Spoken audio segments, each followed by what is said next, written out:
Hello friends, welcome to LS academy for technical education. आज की video हम जानेंगे कि आईओटी एनालिटिक्स जो हमने लास्ट वीडियो में पढ़ा था उसमें क्या क्या चैलेंजेस हैं, क्या क्या समस्या हैं, क्या क्या प्रॉब्लम्स हैं जो हमको फेस करनी पड़ती हैं।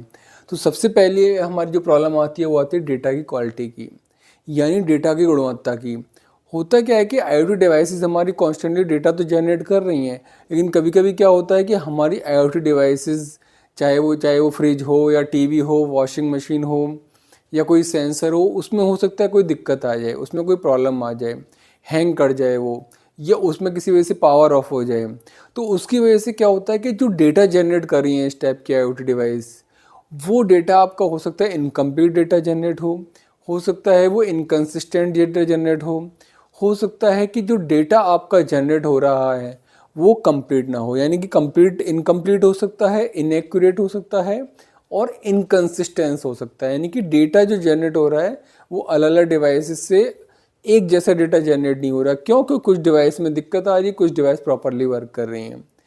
तो डेटा की जो ओवरऑल क्वालिटी है वो अगर हम आईओटी डिवाइसेस के पॉइंट ऑफ व्यू से देखें तो डेटा हमें काफ़ी अच्छी क्वालिटी में नहीं मिल पाता है in case of IoT devices as compare to the जो नॉर्मल कंप्यूटर में हम डेटा एनालिटिक्स करते हैं उसमें डेटा का अगर हम देखें तो आईओटी डेटा आपका नॉर्मल जो बिग डेटा होता है डेटा एनालिटिक्स में, उससे कंपैरेटिवली जो आईओटी का डेटा है उसकी क्वालिटी इतनी अच्छी नहीं होती है। तो जब डेटा की क्वालिटी अच्छी नहीं होगी तो उसके बेसिस पर जो हमारा एनालिसिस किया जाएगा वो भी उतनी अच्छी क्वालिटी का या उतने अच्छे लेवल का नहीं हो पाएगा, क्योंकि एनालिसिस आपका किस पे डिपेंड करेगा, डेटा पे डिपेंड करेगा। अगर डेटा ही आपका अच्छी क्वालिटी का नहीं है तो ओवरऑल जो आईओटी डेटा एनालिटिक्स से जो आपका एनालिसिस आएंगे वो भी इतने एक्यूरेट नहीं आ पाएंगे इसकी वजह से। तो डेटा का कंसिस्टेंस, एक्यूरेट और कंप्लीट होना ज़रूरी है। दूसरी चीज़ आती है सिक्योरिटी एंड प्राइवेसी।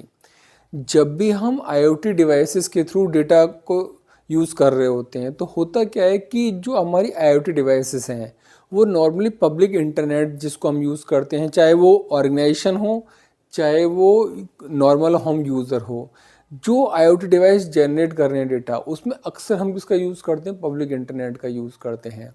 और जहाँ भी हम पब्लिक इंटरनेट का यूज़ कर रहे हैं वहाँ पर जो हमारा डेटा जनरेट हो रहा है, चाहे वो कंपनी या ऑर्गेनाइजेशन का हो चाहे वो किसी होम यूज़र का हो, वो ऑलवेज वनरेबल टू रहता है ब्रीच के, यानी कि उसमें कभी भी सिक्योरिटी ब्रीच हो सकती है, कभी भी अनऑथराइज्ड यूज़र उस डेटा को एक्सेस कर सकता है। और उसमें आपके घर से रिलेटेड सेंसिटिव इन्फॉर्मेशन भी हो सकती है, उसमें किसी कंपनी या ऑर्गेनाइजेशन से रिलेटेड उस कंपनी का जो सेंसिटिव डेटा है वो भी लीक हो सकता है उन आईओटी डिवाइसेस के द्वारा। तो आईओटी डिवाइसेस की जो डेटा सिक्योरिटी और प्राइवेसी है वो आज की डेट में भी एक बहुत बड़ा कंसर्न है, क्योंकि उस डेटा का यूज़ करके जो अनऑथराइज्ड यूज़र हैं वो उसका अगर एनालिसिस करेंगे तो उसके बेसिस पर यूज़र को या किसी भी ऑर्गेनाइजेशन को उसकी वजह से काफ़ी दिक्कतें हो सकती हैं। The third point is the need of scalability. Scalability का हमें रिक्वायरमेंट पड़ता है जब भी हम आईओटी डेटा एनालिटिक्स करते हैं। क्योंकि होता क्या है कि आईओटी डिवाइसेस आपकी लगातार 24/7 365 डेज लगातार डेटा जनरेट कर रही हैं, रियल टाइम में लगातार डेटा जनरेट हो रहा है आईओटी डिवाइसेस के द्वारा। उसकी वजह से क्या होता है कि जो ऑर्गेनाइजेशन उस डेटा का एनालिसिस करना चाहती हैं अपने ऑर्गेनाइजेशन के लिए, उनको क्या करना पड़ता है, भाई लगातार आपका डेटा जनरेट होकर आ रहा है तो आपको अब उस डेटा को प्रोसेस करने के लिए अपने ऑर्गेनाइजेशन की प्रोसेसिंग पावर जो उस डेटा का एनालिसिस करे उसको बढ़ाना पड़ेगा, और साथ ही उस डेटा को आपको स्टोरेज करने के लिए अपना स्टोरेज स्पेस बढ़ाना पड़ेगा। अगर आप उस डेटा को जो डेटा एनालिटिक्स के लिए यूज़ कर रहे हैं, अगर आप क्लाउड पर स्टोर कर रहे हैं तो क्लाउड पर भी आपको ज़्यादा स्टोरेज स्पेस का रिक्वायरमेंट होगा।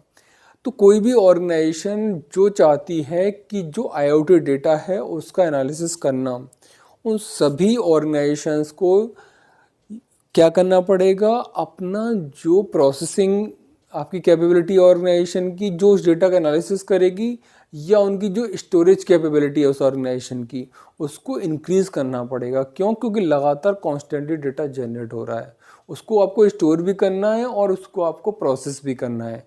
तो अपनी प्रोसेसिंग और स्टोरेज कैपेसिटी दोनों ही आपको एनहांस करनी पड़ेंगी। अगला पॉइंट आता है लेक ऑफ स्किल्ड प्रोफेशनल्स। जो आईओटी डेटा के बेस पर अभी आप एनालिसिस कर रहे हो, ये कोई बहुत ज़्यादा पुराना फील्ड नहीं है। अब तक डेटा एनालिटिक्स तो होता आया है, लेकिन IoT डिवाइस से जो डेटा जनरेट हो रहा है उसका एनालिसिस करना वो अभी एक नया फील्ड है। उसमें अभी बहुत ज़्यादा आपके पास स्किल प्रोफेशनल्स अवेलेबल नहीं हैं। तो जो ऑर्गेनाइजेशंस उस डेटा का IoT डेटा का एनालिसिस करना चाहती हैं, उनके पास अभी आपके पास ऑटोमेटिकली जो पहले से ट्रेंड प्रोफेशनल्स हैं उनकी काफ़ी ज़्यादा कमी है जो स्किल्ड हैं। कंपनी को काफ़ी ज़्यादा पैसा खर्च करना पड़ रहा है उनकी ट्रेनिंग पर, जिससे कि वो उनको इस लेवल तक ला सके कि वो उनके डेटा का एनालिसिस कर सकें। तो मार्केट में आज की डेट में भी IoT डेटा एनालिटिक्स के जो प्रोफेशनल्स हैं वो काफ़ी लिमिटेड आपके उसमें हैं नंबर्स में। तो ऑर्गेनाइजेशंस को उसकी वजह से भी काफ़ी दिक्कतों का सामना करना पड़ रहा है, क्योंकि डेटा तो आपका कॉन्स्टेंटली जनरेट हो रहा है, लेकिन उसको एनालिसिस करने के लिए आपके पास उतने स्किल्ड प्रोफेशनल्स नहीं हैं। अगला पॉइंट आता है आपका रियल टाइम एनालिटिक्स। जैसा कि हमने बताया कि आपको IoT डिवाइस से आपकी 24/7 365 डेज डेटा जनरेट कर रही हैं। तो अगर आप उनसे वैल्यूएबल इंसाइट्स निकालना चाहते हैं तो आपको उस डेटा को लगातार जो रियल टाइम में डेटा जनरेट हो रहा है उसका एनालिसिस करना पड़ेगा, क्योंकि अगर आप उसका लेट एनालिसिस करोगे तो हो सकता है कि बहुत सारे वैल्यूएबल इंसाइट्स आप मिस कर दो। तो आपको रियल टाइम में ही जिस समय उन IoT डिवाइस से डेटा जनरेट हो रहा है उसका उसी टाइम पर रियल टाइम में आपको उसका एनालिसिस करना पड़ेगा, जिससे कि आप उससे वैल्यूएबल इंफॉर्मेशन एक्सट्रैक्ट कर सकें। तो real time analytics is also required. That is one of the challenges in case of IoT analysis, कि आपको रियल टाइम में जिस समय डेटा जनरेट हो रहा है उसी समय उसका एनालिसिस करने का रिक्वायरमेंट है। The next point is the implementation cost. जो भी आप IoT डेटा एनालिटिक्स करते हैं, IoT के फील्ड में जो भी IoT डिवाइसेस द्वारा जनरेट डेटा का एनालिसिस करते हैं, उस एनालिसिस को करने के लिए आपको स्पेशलाइज सॉफ्टवेयर्स, स्पेशलाइज हार्डवेयर्स और जैसा कि मैंने आपको बताया स्पेशलाइज प्रोफेशनल्स जो स्किल्ड हों IoT डेटा एनालिटिक्स करने में, उनका रिक्वायरमेंट होता है। तो ओवरऑल जो कॉस्ट है स्पेशलाइज हार्डवेयर की, सॉफ्टवेयर की और ऐसे स्किल प्रोफेशनल्स की जो IoT डेटा एनालिसिस कर सकें, वो उसकी कॉस्ट काफ़ी ज़्यादा आपकी बढ़ जाती है as compare to the normal organisation की जो वर्किंग कॉस्ट है। स्पेशलाइज्ड क्योंकि इसमें हर चीज़ की हमें ज़रूरत पड़ती है, तो implementation cost if we want to make the analysis of IoT devices data is also very high. क्योंकि अगर आप इम्प्लीमेंट करना चाहते हैं इस टेक्नोलॉजी को कि आप IoT डिवाइस द्वारा जनरेट डेटा का एनालिसिस कर सकें, तो आपको हार्डवेयर, सॉफ्टवेयर और स्किल प्रोफेशनल्स पर पैसा खर्च करना पड़ेगा। अगला पॉइंट आता है स्टैंडर्डाइजेशन। है क्या, जो भी हमारी IoT डिवाइसेस हैं अभी उनके बीच में कोई भी स्टैंडर्ड प्रोटोकॉल्स अवेलेबल नहीं है। डिफरेंट टाइप्स के IoT डिवाइसेस आपस में कम्युनिकेट कर रही हैं, और वो जो आपस में कम्युनिकेट कर रही हैं वो एक स्टैंडर्ड प्रोटोकॉल्स के थ्रू नहीं कर रही हैं as in case of the computer में नॉर्मली स्टैंडर्ड्स के प्रोटोकॉल्स का यूज़ किया जाता है, लेकिन IoT डिवाइसेस में भी ऐसा नहीं है।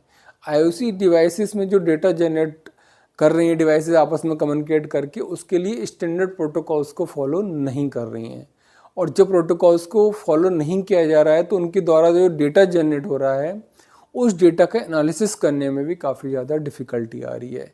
And the only reason is the lack of standardisation, की जो स्टैंडर्डाइजेशन की कमी है उसकी वजह से ऑर्गेनाइजेशन को उस डेटा का एनालिसिस करने में, जिसमें हर डेटा एक अपने अलग स्टैंडर्ड फॉर्मेट में है, काफ़ी ज़्यादा दिक्कतों का सामना करना पड़ता है।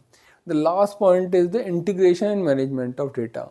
जैसा कि मैंने आपको बताया कि डिफरेंट टाइप्स की IoT डिवाइसेस डिफरेंट फॉर्मेट्स में डेटा जनरेट कर रही हैं। तो जब आपके पास डेटा डिफरेंट फॉर्मेट्स में होगा और आप उसको एनालिसिस करना चाहते हैं, तो आपको उस डेटा को इंटीग्रेट करने में, यानी कि कंबाइन करने में, उस डेटा को मैनेज करने में, क्योंकि डेटा अलग अलग तरह का डेटा है, उसको आपको कलेक्ट भी करना है, इंटीग्रेट भी करना है और उसका एक प्रॉपर मैनेज भी करना है, उसमें काफ़ी ज़्यादा डिफ़िकल्टी आती है। बिकॉज डिफरेंट टाइप्स का डेटा है। अगर एक जैसा डेटा होगा तो आप मैनेज भी आसानी से कर पाओगे और उसको इंटीग्रेट यानी कि आपस में कंबाइंड भी आप आसानी से कर पाओगे। लेकिन IoT डिवाइसेस में कोई भी स्टैंडर्ड अवेलेबल न होने के कारण डिफरेंट फॉर्मेट्स में डेटा होता है, जिसकी वजह से डेटा के इंटीग्रेशन और डेटा के मैनेजमेंट में काफ़ी ज़्यादा दिक्कतें